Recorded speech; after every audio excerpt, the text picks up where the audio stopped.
연합순에서나 다른 데서 한번 했는지 모르겠습니다.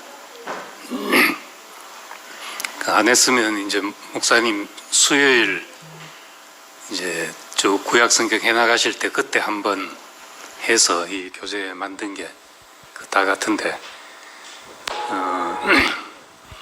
그 사무엘서를 이야기하면 우리 교회 빼놓을 수 없는 이야기가 하나 있습니다. 그 대전에 우리 김동원 형제라고 교수입니다. 교수 형제인데 초창기부터 우리 교회를 나온 형제인데, 목사님이 사무엘상을 말씀하시니까 그 누구한테 물어볼 수도 없고 혼자 속으로 성경에 일본 사람도 다 나오나 이런 생각을 했대요. 그러다가 이제 사무엘 하를 하니까 그게 아니구나 하고 알았다고 그러는데, 그 대우교회 전설 같은 이야기입니다. 우린 거의 뭐 성경 읽으란 이야기를 안 하니까, 예, 오늘 또 이야기 들으니까 우리 중심부의 한 분은 사무엘이 누군데 우리가 그 왜 알아야 되는데 하면서 그 목사님만 알면 되는 거 아닌가 그런 사람도 있었다 그러더라고요. 근데 그 처음에도 이야기했지만은 그 우리가 말씀 나누는 그 우리의 텍스트가 성경인데, 이래 20년, 30년 이렇게 오래 말씀을 들으면서도 그 성경에 관한 말씀을 들으면서도 성경 한번 안 읽어본다는 것은 좀 지나치게 게으른 것이라고 할 수 있습니다. 어차피 이걸 공부하고 있으니까 한 번은 봐야 안 되겠나 생각을 하고, 사무엘서를 보는 동안 이게 6개월 걸릴지 얼마 걸릴지 모르겠는데, 걸리는 동안에 한 사무엘 상하, 사무엘서만 몇 번은 읽을 수 있지 않겠나. 머리가 아주 좋으신 분은 한 두세 번 읽으시면 될 거고, 보통이다 생각하시는 분은 한 5번쯤 읽으시고, 내가 요즘 좀 기억력이 쇠퇴한다 싶은 분은 한 10번쯤 읽으시면 안 되겠나 싶어요. 한 번 읽기가 힘들지, 그 2번, 3번 읽으면 이제 그 다음에는 처음에는 그 성경이 어디에 뭐가 있다 하는 정도 들어오고, 그 다음에 이제 자꾸 읽다 보면은 그 저자가 무슨 의도로 이렇게 썼는지까지도 우리가 읽혀지게 됩니다. 그러니까 이거 하는 동안 제 얘기만 듣지 마시고, 제가 또 딴 얘기 할 수도 있으니까 그 성경 보시면서 그 확인을 하면 좋겠습니다. 그 왜 사무엘서인가? 사무엘서는 전체가 다윗의 이야기입니다. 사무엘이 썼다고도 하고, 사무엘의 이야기가 앞에 나오지만은 마치 이제 어떤 산파 역할을 하는 사람이고, 이제 중요한 것은 다윗을 말하기 위한 책입니다. 그러니까 우리가 다윗에 관한 이야기, 다윗이 어쨌다 저쨌다 하는 이야기들은 전부 다 이 사무엘 상하에 다 나오니까, 사무엘 상하만 다 보면은 다윗에 관해서 다 아는 것이 됩니다. 그리고 이것이 이제 시편하고 연결이 되어서 시편 속에 그 다윗의 정신, 다윗의 마음이 녹아져 있는 그 책을 이제 볼 수 있게 되는 겁니다. 우리가 지금까지 이제 많이 아는 이야기, 아담에 관해서 많이 들었습니다. 하나님이 지으시고 동산에 두신 그 사람, 하나님의 목적과 계획 안에서 지음받아서 보시기에 심히 좋았던 그 동산 안에 있는 사람에 관해서 이제 많은 말씀을 들었습니다. 이제 그 다음 또 누구 이야기가 가장 많이 들은 것 같습니까? 예, 아브라함, 이삭, 야곱 이야기. 이 사람 지으신 사람 아담, 그 다음에 부르신 사람 아브라함, 이삭, 야곱 이야기를 또 뭐 어느 말씀을 하든지 이 말씀이 들어가 있고 또 가장 많이 들은 이야기인 줄 압니다. 이 사람들은 이제 이 하나님의 나라에 새로운 씨가 된 사람이고 기초가 된 사람이죠. 그 다음에 이제 또 우리가 많이 들은 사람이 출애굽기부터 해서 모세의 이야기죠. 이 모세를 통해서는 하나님의 구원의 그림이 그려지게 되었습니다. 하나님이 사람을 어떤 방식으로 구원하시는가, 그 시대를 넘어서 항상 하나님이 일하시는 방법, 구원하시는 방법이 어떤가를 모세를 통해서 그려지게 되었습니다. 그 다음에 이제 우리가 이 구약에 이걸 봉우리라고 한다면은 구약의 이제 마지막 봉우리이기도 하고 가장 중요한 봉우리이기도 한 사람이 이제 다윗입니다. 이 다윗은 이스라엘의 소망이 된 사람입니다. 앞에 사람들도 다 중요하지만은 지금 이스라엘 민족에게 또 예수 시대의 이스라엘 민족에게 가장 소망이 되었던 사람이 다윗입니다. 나라 같은 나라가 처음으로 열려 세워지게 된 것이죠. 이제 적을 물리칠 수 있고 또 단결할 수 있고 한 나라 같은 나라가 처음 생기게 됐습니다. 그 외에는 이스라엘 역사가 길지만은 요즘 말로 이게 나라냐, 늘 이게 나라냐 하는 나라가 이어져 갔지요. 나라 같은 나라는 이제 다윗 시대에 있었던 나라입니다. 그러니까 하나님의 나라 하면은 우리는 그 예수님 머릿속에 그려졌던 그 하나님의 나라, 또 유대인에게 그려졌던 하나님의 나라, 물론 이제 다윗의 왕국과 다르지만은 다윗의 왕국이 기초가 돼서 하나님의 나라라는 그림이 이제 그려지게 된 것입니다. 그러니까 우리는 이제 아담, 그리고 아브라함, 이삭, 야곱, 그리고 모세에 이어서 이 다윗이란 사람을 아는 것이 그 어떤 성경의 그림을 완성하는데 매우 중요합니다. 근데 이 다윗의 이야기가 사무엘 상하에 다 들어있으니까, 일대기가 다 들어있으니까 이것만 잘 알면 다윗에 관해서 완전하게 이제 알 수 있게 되는 겁니다. 그럼 이제 역사적 배경으로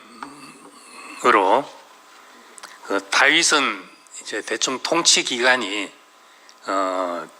기원전 1010년에서 970년, 970년이 이제 솔로몬 왕이 즉위한 해니까 한 40년간 통치를 했습니다.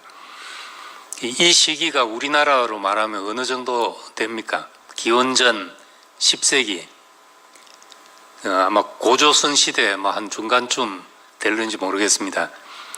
예수님 시대가 그 삼국시대 초기 정도, 뭐 BC, AD 그 전후로 신라, 백제, 고구려가 생겨나고 이렇게 했으니까 이제 한국 역사로 하면은 신라 초기에 예수님 시대가 있었고,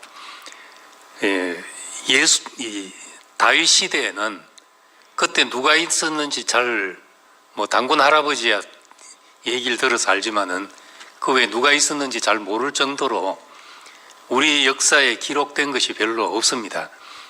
그런데 그 정도 시기에, 고조선 시기에 한 사람, 하나님 앞에 다루어진 한 사람의 속마음까지 이렇게 잘 묘사를 해놨다는 것은 놀라운 일인 거죠. 우리가 그래서 참 하나님의 말씀이 물론 사람의 언어로 기록되고 사람의 역사를 통해서 나타나지만은 이 민족을 통해서 이렇게 그 표현이 됐다는 것도 하나님의 경륜이 아닌가 그런 생각을 하게 됩니다.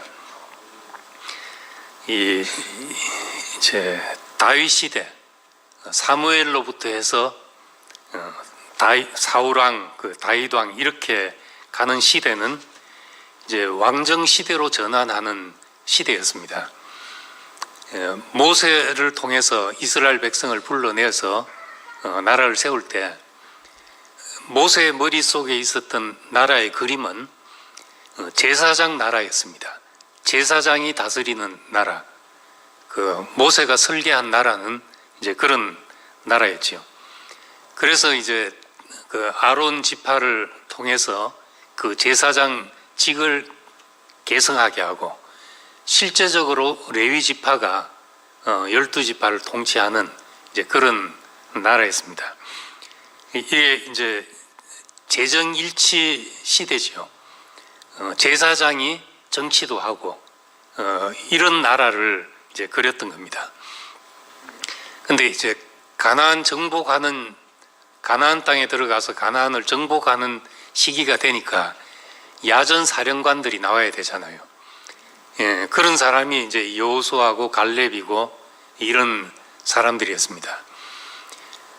여호수아가 어느 지파 사람인지 아십니까?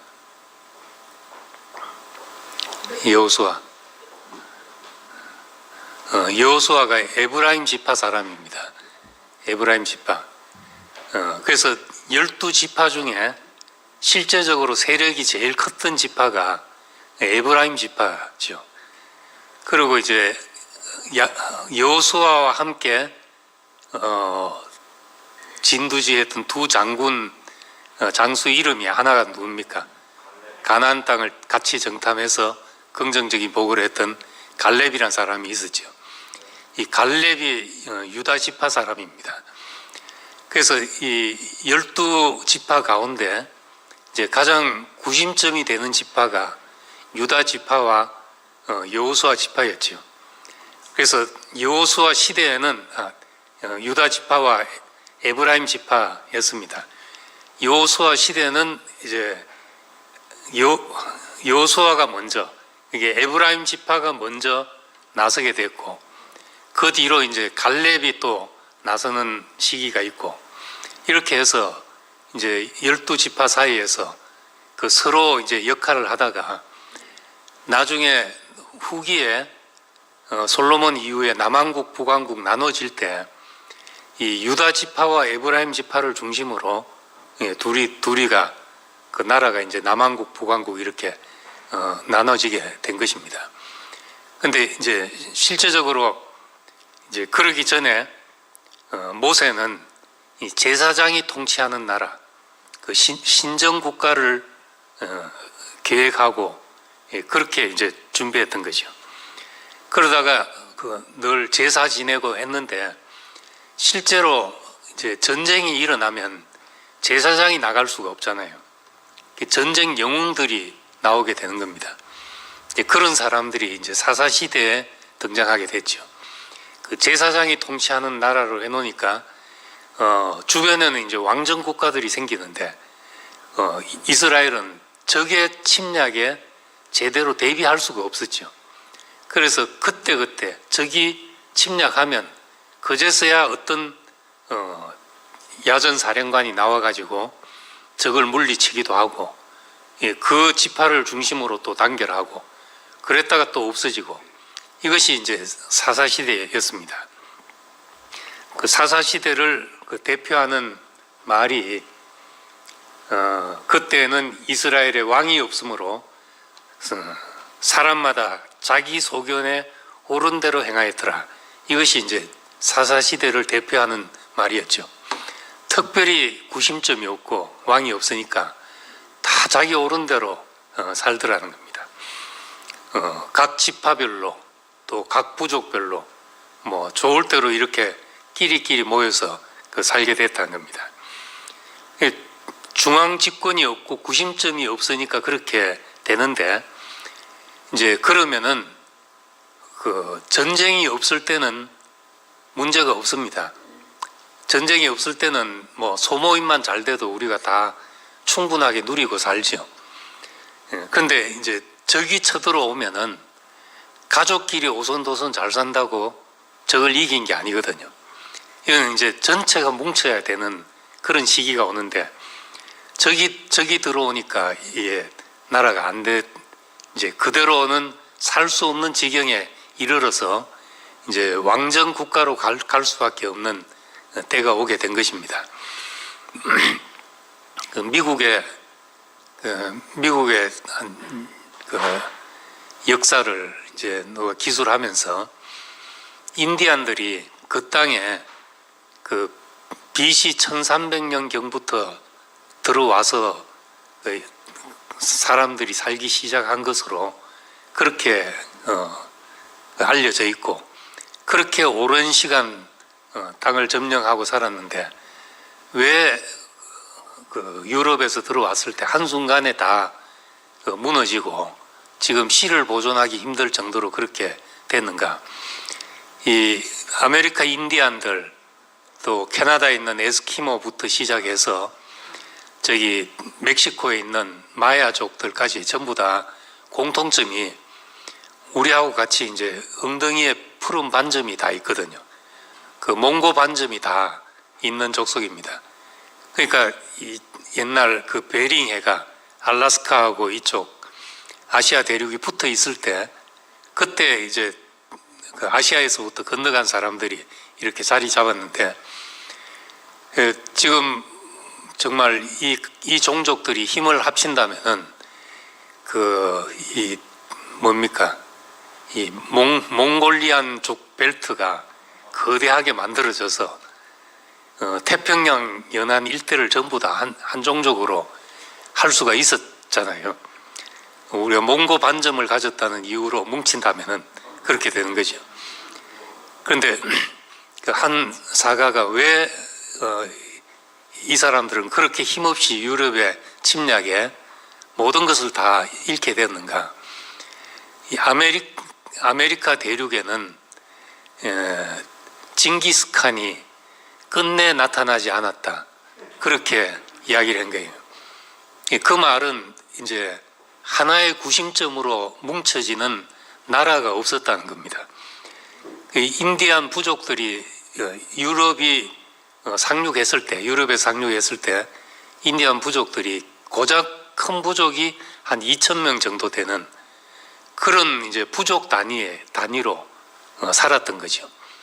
자기들끼리는 그렇게 살아도 됐는데 이제 유럽에서 함정을 가지고 들어오니까 속수무책이었다는 겁니다. 만약에 여기도 징기스칸 같은 사람이 있어가지고 아메리카 대륙에도 이 나라가 다 한 나라가 되었더라면은 충분히 물리치고 여전히 그 나라를 지킬 수 있지 않았겠나, 이제 인디안의 관점에서 보면 그렇다는 겁니다. 그런데 나라가 안 돼가지고 다 부족으로만 있었기 때문에 그랬던 거죠. 지금 이 사사기 시대가 마치 이제 그런 것과 같습니다. 다 지파별로 제각각 사니까 지금 주변에는 다 왕국들이 되어서 힘이 합쳐져서 막 그 제국을 이루고 이러는 판에 이제 부족 동맹 수준으로는 견딜 수가 없는 거죠. 그래서 이제 사사기 처음에 보면 우리에게도 왕을 주소서 하는 그런 백성의 장로들이 모여가지고 우리에게도 왕을 세워주소서 하고 사무엘에게 건의하는 것이 나옵니다. 그래서 이제 왕정 국가로 이제 가게 되는 겁니다. 이제 근데 이 왕정 국가가 되면서부터는 이게 과도기, 사무엘이 있던 시대에는 사무엘이 있고 이 사울 왕을 세웠을 때는 이제 과도기니까 제사장이 다스리는 전통이 있고 또 왕을 세워놨잖아요. 그러니까 자연스럽게 그 재정이 분리될 수밖에 없었습니다. 제사하고 정치가 분리될 수밖에 없었죠. 근데 이 사무엘상 13장에 보면은 13장과 15장에 이제 사울의 실수, 사울의 실패가 나오는데 13장에 나오는 사울의 실패가 제사를 지냈다는 겁니다. 사무엘이 오는 것을 기다리지 않고 이제 아말렉이 오는 전쟁에서 이게 전쟁에서 급하니까 사울 왕이 제사를 지냈던 거죠. 그러니까 왕이 제사까지 관여하는 여기에 대해서 이제 책망하고 하나님이 당신을 버렸다는 이야기가 나오게 되고 이렇게 되는 겁니다. 이 재정 분리로 가는 거죠. 그리고 다윗 왕 때도 보면은 다윗 왕이 자기 왕궁을 먼저 지었잖아요. 그리고 내가 성전을 못 지었는데 하면서 하나님 앞에 죄송스러워 하니까 어떻게 네가 내 집을 짓겠냐, 내가 네 집을 짓겠다, 이렇게 하시면서 이제 그 성전을 짓는 것은 그 솔로몬에게로 이제 넘어가게 됩니다. 그거는 다윗 왕 시대까지 이제 다윗 왕의 역할이 성전까지 관할하는 역할이 아니었다는 걸 볼 수 있죠. 그 재정이 분리됐다는 것을 볼 수 있습니다. 그래서 이스라엘 국가는 이스라엘 이 왕국은 시작될 때부터 제사와 정치가 분리되는 것을 기본으로 하고 시작한 나라였던 겁니다. 이건 이제 우리 책에 조금 있어서 이제 언급을 한 겁니다. 그리고 이제 왕국이 되는 필요가 적이 있기 때문에 왕국이 필요했습니다. 적이 없다면 그냥 부족 동맹으로 살면서 서로 뭐 음식 나눠 먹고 이래 살아도 충분히 되는데 왜 왕이 필요한가? 적이 있어서 그런 것이죠. 이 주적이 이제 블레셋하고 아말렉이 이 다윗 왕 시대에 나오는 주적입니다. 이 블레셋은 그 여호수아 11장 22절에 보면은 주변국 블레셋은 여호수아 11장 22절에 보면 이스라엘 자손 땅에는 아낙 사람들이 하나도 남지 아니하였고 가사와 가드와 아스도데만 남았더라. 이런 구절이 나옵니다. 이건 이제 가나안 땅에 가서 그 모든 대적을 진멸하라는 하나님의 명령이 있었습니다. 그 다 진멸하는데, 그런데 이스라엘 자손 땅에는 남지 않았는데 가사와 가드와 아스도데만 남았더라. 이 가사, 가드, 아스돗이 블레셋의 거점 도시입니다. 그 블레셋이라는 국가의 거점 도시인데, 그러니까 블레셋이 지금 영어로 말하자면 팔레스타인이잖아요. 이스라엘 영토를 놓고 대대로 싸우는 그런 족이죠. 원래는 이제 먼저 있었던 족속들이죠. 이 팔레스타인 땅에. 그런데 이제 들어가 싸우는데 어쨌든 여호수아서의 명령은 거기에 있는 모든 족속을 진멸하라고 했는데 가사와 가드와 아스도데만 사람이 남아있더라. 다 몰아내질 못했던 것이죠. 근데 이것이 이제 나중에 보면 화근이 돼가지고 이스라엘 대대로 적에게 시달리는 그런 결과를 가져옵니다. 이것은 그 하나님의 명령을, 하나님의 말씀을 경홀히 여긴 결과지요. 그 결과로 이것이 이제 이스라엘의 가시처럼 역사 대대로 이스라엘의 가시 같은 역할을 하는 나라가 되었고, 아말렉은 그 블레셋의 민수기 13장 33절에 보면은 이 아낙 사람들을 네피림 후손이라고 그렇게 부릅니다. 민수기에 보면 그 네피림의 후손인 아낙 자손들이 살고 있었다. 그러니까 거인족이라는 거죠. 예, 그러니까 골리앗 장군도 거인이죠. 또 가나안 땅을 정탐했을 때 열 정탐꾼들이 놀랬잖아요. 거기는 거인들이라 우리가 그들 앞에서 메뚜기에 불과하다. 이랬으니까 하여튼 족속이 좀 큰 모양이에요. 그래서 네피림의 후손이라고 이제 이스라엘 사람들은 여겼던 겁니다. 그리고 그 가사는 삼손이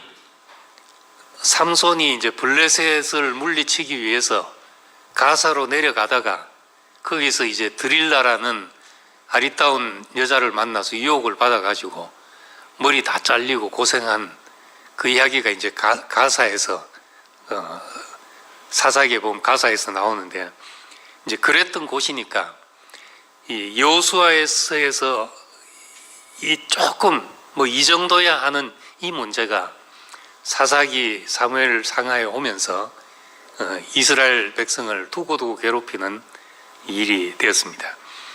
그 다음에 이제 아말렉의 후손, 창세기 36장 16절에 보면은 아말렉은 에서의 후손 중에 나옵니다. 에서의 후손 중에. 근데 출애굽기 17장에 보면은 이제 16장에 만나 먹는 이야기가 나오고 17장에 르비딤 전투가 나오는데 거기서 아말렉 족속과 싸우는 이야기가 나옵니다. 그래서 싸우다가 이제 모세가 팔을 들고 기도하니까 이제 이겼는데 지쳐가지고 팔이 내려오니까 이스라엘이 지고 또 팔을 다시 드니까 이스라엘이 이기고 그래서 옆에서 아론과 훌이 두 사람의 팔을 받들어 가지고 팔이 내려오지 않으니까 계속 이겨가지고 아말렉을 물리쳤다는 르비딤 전투가 17장에 나오는데 이제 거기서 결론으로 하신 말씀이 내가 여호와가 아말렉 족속과 대대로 싸우리라. 아말렉 족속을 진멸하라 그러고 대대로 싸우리라. 왜 이 아말렉 족속이 이렇게 이스라엘의 철천지 원수처럼 여호와의 원수처럼 됐는지는 다 모릅니다. 근데 어쨌든 이제 그렇게 됐는데 이 시작이 에서의 후손 중에 이 아말렉이 나오는 거죠. 에서는 하나님의 축복을 경홀히 여긴 사람이잖아요. 이 블레셋 족속이 이렇게 남겨져서 큰 대적이 된 것은 하나님의 명령을 경홀히 여겼기 때문이라면은 아말렉이 이렇게 커서 주변에서 괴롭히는 것은 하나님의 축복을 경홀히 여긴 후손에서 나온 거라는 겁니다. 그래서 히브리서 12장 6절에 팥죽 한 그릇에 장자의 명분을 판 에서와 같이 망령된 자가 있을까 두려워하고, 우리가 실제적으로 영적으로 생각하고 우리가 적용을 해본다면은 우리에게서 뭐 이것쯤이야 하는 것, 하나님의 말씀에 대해서 소홀히 여기는 것, 하나님의 축복이 그게 꼭 밥이 되나 돈이 되나 이렇게 생각할 수 있는 어떤 그런 것, 이런 것이 영적인 눈으로 보면 우리를 망령되게 일컫는 것이고, 그런 것의 씨앗이 우리의 대적이 돼서 우리의 영적인 삶을 괴롭히는 뿌리가 된다 하는 것입니다. 그 다음 이제 이 중심 인물, 사무엘서의 중심 인물은 물론 이제 전체를 다윗서라고 해도 되는 책입니다. 그런데 이 다윗이 오기까지 이제 다리를 놓은 사람이 사무엘이고, 그 다음 초대왕 사울이었죠. 사무엘은 엘리 제사장의 제사장직 부패로 말미암아 이제 사무엘에게로 계승되게 되어 있고, 또 사무엘이 참 하나님 앞에 바른 백성을 바로 인도하는 사람이었지만은 주변의 대적들 때문에 왕이 필요해서 이제 사울 왕을 세우게 됩니다.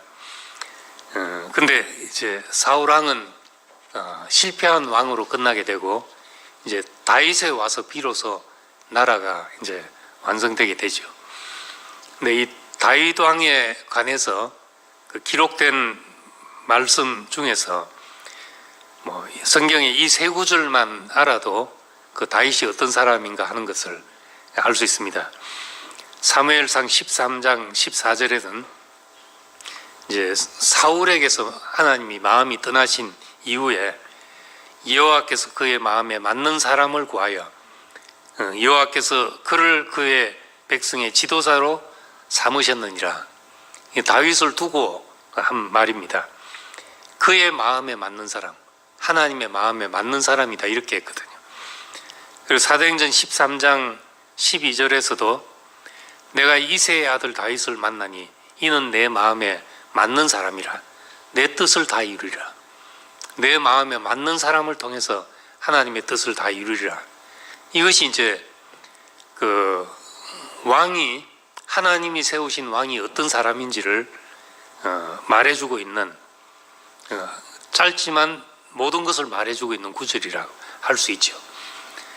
그리고 다윗의 일생을 요약해 놓은 말씀으로 이제 볼 수 있는 게 시편 78편 70절에서 72절입니다. 또 그의 종 다윗을 택하시되 양의 우리에서 취하시며 전 양을 지키는 중에서 그들을 이끌어내사 그의 백성인 야곱 그의 소유인 이스라엘을 기르게 하셨더니 이에 그가 그들을 자기 마음의 완전함으로 기르고 그의 손의 능숙함으로 그들을 지도하였도다 이렇습니다. 이 다윗을 택하시되 양의 우리에서 취하셨다. 그러니까 양의 우리에서 취했기 때문에 양을 다룰 줄 아는 그 손의 능숙함이 있었고 그 손의 능숙함이 똑같은 마음으로 백성을 다스릴 수 있었다는 겁니다. 그리고 그들을 자기 마음의 완전함으로 기록했는데 이 마음의 완전함은 사울 아래서 연단을 받는 걸 통해서 완전하게 된 거죠. 양떼를 키우면서 우리가 그 숙련이 되게 되었고 사울 왕 밑에서 하나님의 권위를 배우는 사람으로 연단이 되게 됐다는 겁니다. 그렇게 해서 이는 내 마음에 맞는 사람이라 마음에 합한 사람이라 하는 말을 듣는 사람이 된 것입니다. 만약 우리도 이제 이런 말을 듣는다면 이 사람은 내 마음에 합한 사람이다 이런 말을 듣는다면 이것보다 더 복된 일이 있겠습니까? 다윗이 이제 그런 사람이었죠. 우리가 이 한 사람을 깊이 안다는 것은 우리가 하나님의 사람으로 살아가는데 어떤 마음으로 살아가야 되는가 하는가를 이 한 사람을 통해서 다 배울 수가 있습니다. 그 다음 이제 사무엘서 전체 구조를 보면 사무엘서가 이제 상하로 사무엘상, 사무엘하로 나눠져 있는데 원래는 나눠진 게 아니고 한 권의 책입니다. 그런데 뒤로 이제 헬라어로 번역되면서 너무 기니까 이제 이렇게 상하로 나눠 난 겁니다. 이제 사무엘상은 다윗이 연단받는 사울 왕 밑에서 연단받는 데까지 써놓은 것이고 사무엘하는 이제 왕이 되고 나서의 이야기가 사무엘하입니다. 그래서 나눠보면 사무엘상 1장에서 7장까지는 사무엘 이야기가 이제 주된 이야기입니다. 사무엘이 어떻게 태어났으며 어떻게 사사가 되었고 그 시대가 어떻게 됐고 적이 쳐들어오는 상황, 이런 상황, 왕이 필요한 상황, 이제 사무엘의 역사가 1장에서 7장까지 있고, 그다음 8장에서 15장까지가 사울 왕의 역사입니다.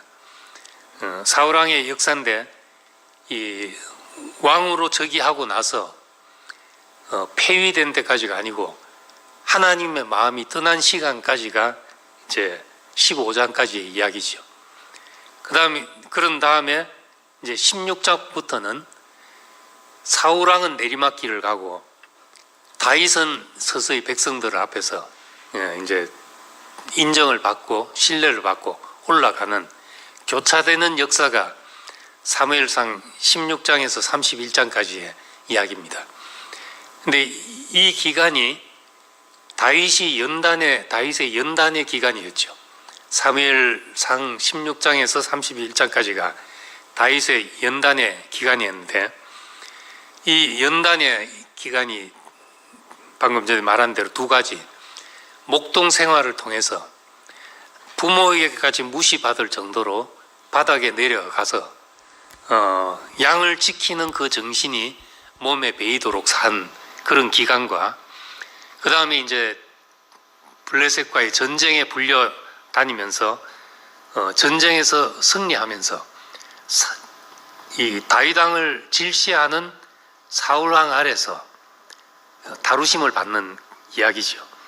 그런데 이 기간이 다윗에게 있어서 가장 고달픈 기간인데 다윗의 이야기 중에서 가장 아름다운 이야기가 사무엘상 16장에서 31장까지 다 담겨져 있습니다.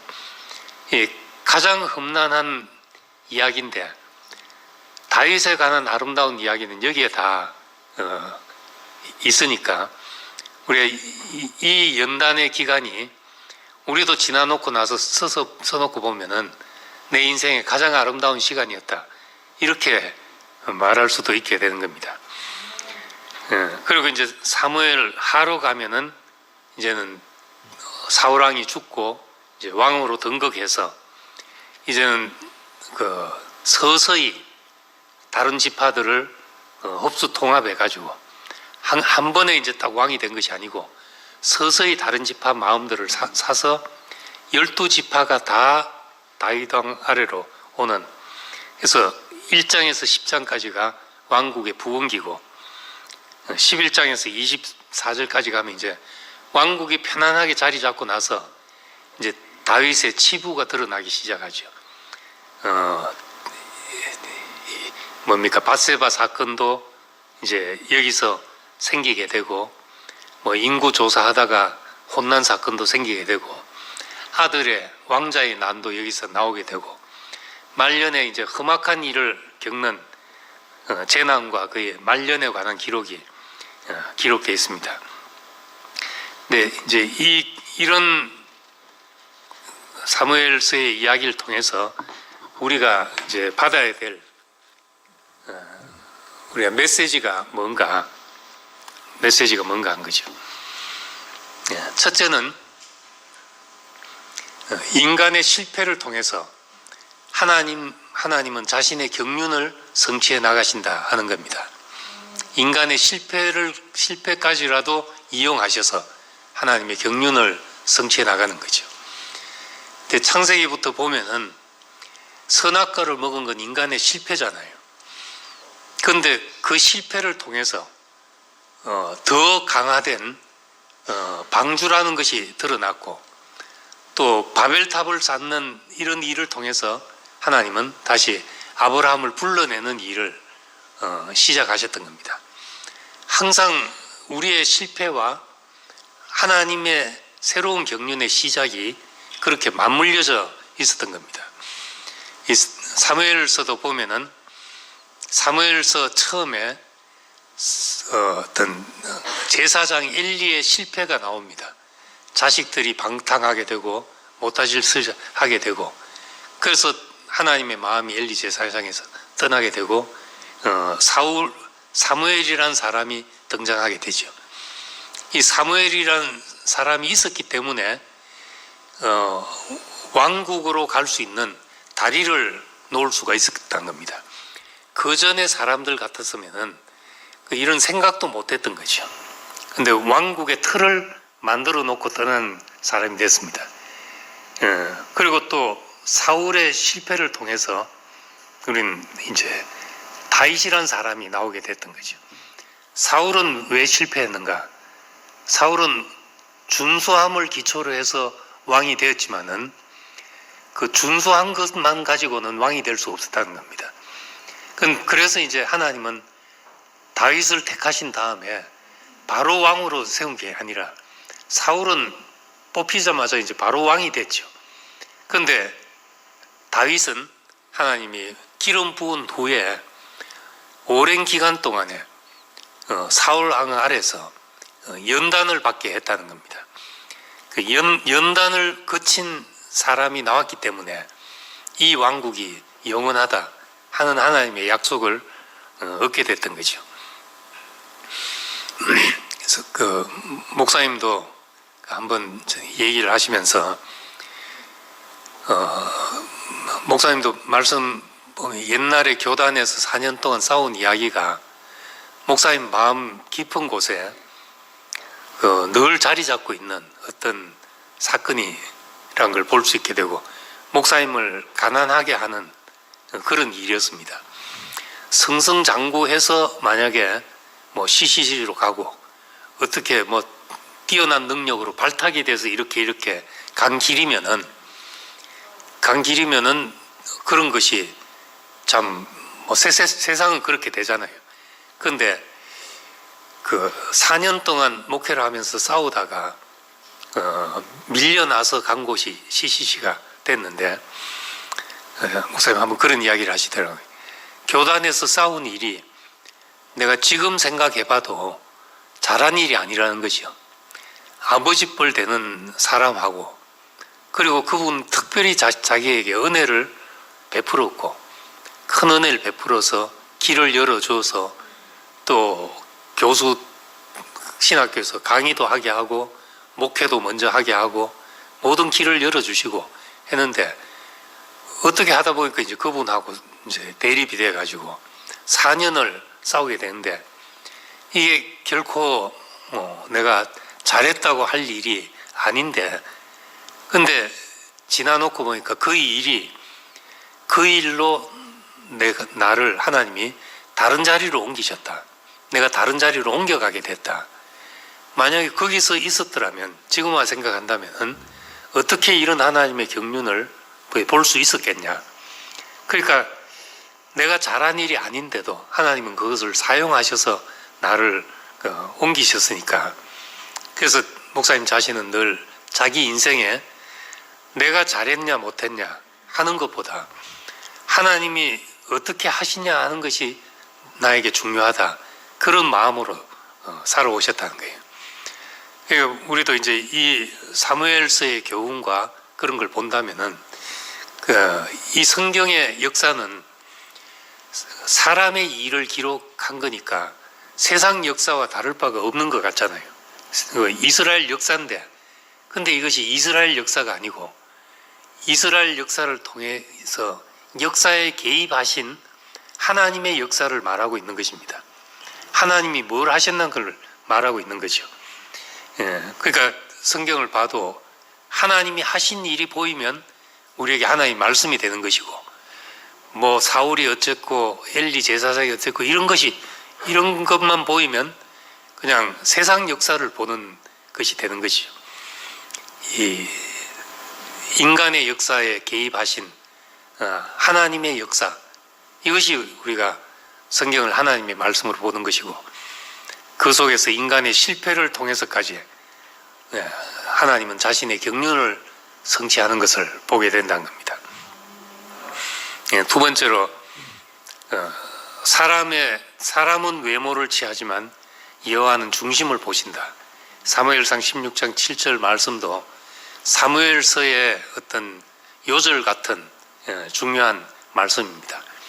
그래서 사울은 모든 걸 갖춘 준수한 사람이었지만은 그 마음이 하나님이 그에게서 마음이 떠나버리게 됐다는 겁니다. 그 중심, 마음이 합한 사람, 이제 이게 중요하다는 것을 사무엘서는 말해주고 있는 거죠. 마음이 합한 것, 마음이 맞는 것, 이게 참으로 중요하다. 그러니까 우리도 이제 뭐 일을 많이 하냐 잘하냐 이런 걸 다 떠나서 마음이 하나님과 합한 사람이 되어 있으면 그것으로 인생은 성공이라고 할 수 있는 겁니다. 하나님 앞에서 그와 마음이 합해진 사람으로 살아가는 것이 우리의 연단의 목표가 되는 것입니다. 세 번째로는 이제 하나님 택하신 사람의 연단. 아까도 말했지만 다윗이 사울과 다른 점은 뭔가?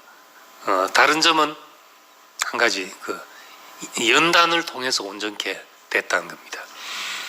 사울은 연단이 없이 왕이 되었고, 다윗은 그 사울의 경험을 바탕으로 오랜 연단을 끝에 하나님이 왕으로 세우셨다. 이 점이 다르다는 겁니다.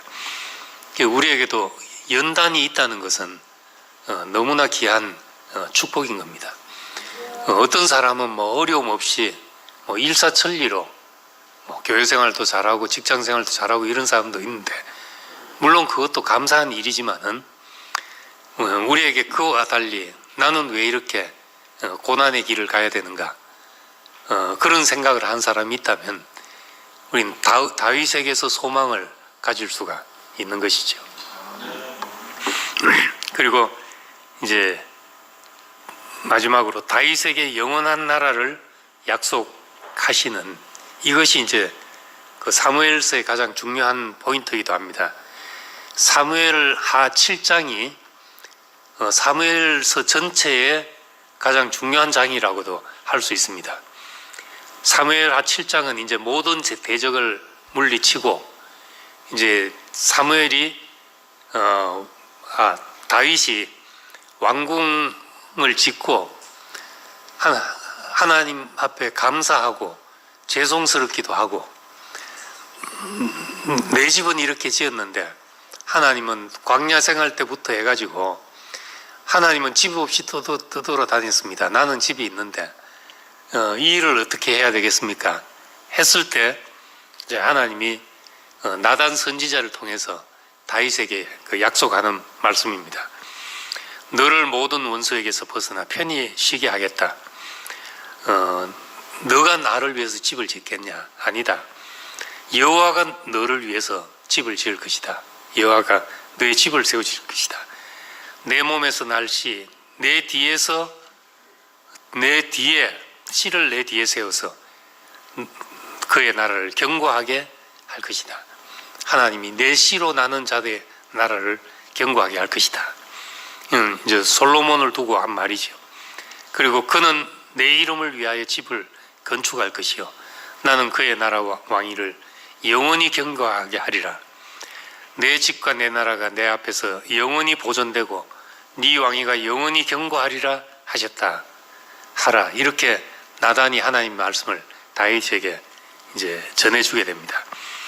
근데 이 다윗 왕권이 영원하다, 영원한 나라다, 이것이 이제 이스라엘에게 소망이 돼서 예수님의 제자들까지도 이 소망을 가지고 이스라엘이 회복되는 때를 기다렸던 겁니다. 근데 이것을 이제 예수님께서 인격으로 성취하신 것이요. 이 약속이 예수의 그 나라로 성취되지 않았다면은 하나님의 약속은 다 헛것이 되었을 텐데, 이 약속이 이제 인격으로 성취되어서 영원한 나라, 영원히 망하지 않는 나라, 대적이 침범할 수 없는 나라, 그게 어디 있는가? 그것이 우리가 이제 그리스도 안에서 원수가 발붙일 수 없는 그 땅을 우리가 경험하게 된다는 겁니다. 그래서 이제 다윗의 이런 말을 들었을 때 다윗의 고백이 또 다윗의 사람됨을 말해주고 있습니다.